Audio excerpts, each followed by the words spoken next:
Adanya BLT penambahan untuk bulan ke-7, bulan ke-8, dan bulan ke-9 di setiap desa kepada masyarakat yang membutuhkan, di mana penambahan bantuan ini mengacu kepada peraturan Kementerian Desa dan PDTT mengenai perpanjangan bantuan langsung tunai atau BLT dana desa untuk 3 bulan berikutnya.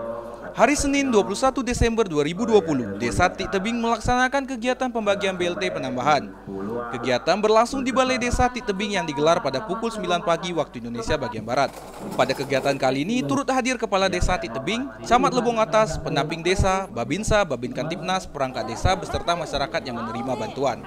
Hal ini tetap mengacu kepada kesepakatan dari pihak desa dan tidak ada beda dengan bantuan sebelumnya. Bantuan ini tetap disalurkan dengan nilai nominal yaitu Rp300.000 per penerima. Namun bantuan kali ini dibagikan langsung untuk 3 bulan sekaligus, sehingga nominal yang diberikan yaitu Rp900.000 kepada 95 penerima. Kendala secara dari perangkat desa atau aparatur desa nggak ada itu, Mbak. Cuman kadang-kadang itu ada hambatan dari warga kita yang jauh, yang kebun kadang-kadang di Padawano seperti itu.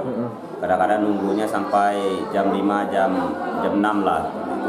Itu kami tunggu sampai jam 5, jam 6. Akhirnya ada yang jemput seperti itu. Jadi untuk hari ini hadir semua, Pak ya? Iya, hadir semua. Mungkin ada yang nggak hadir nanti itu, ada yang sakit. Nanti langsung kita ke rumah dia, diajak BPD dan juga perangkat desa. Ini juga, Pak. Alhamdulillah untuk kita Lebong Atas, insya Allah mungkin dalam minggu ini semua akan selesai penyaluran BLT-nya ya, untuk 6 desa yang ada di Cabang Atas.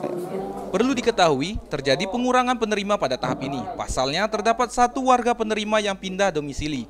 Maka dari itu, terdapat 95 dari 96 penerima sebelumnya. Dari Tik Tebing, Dimas Kintan, Lebong TV, melaporkan.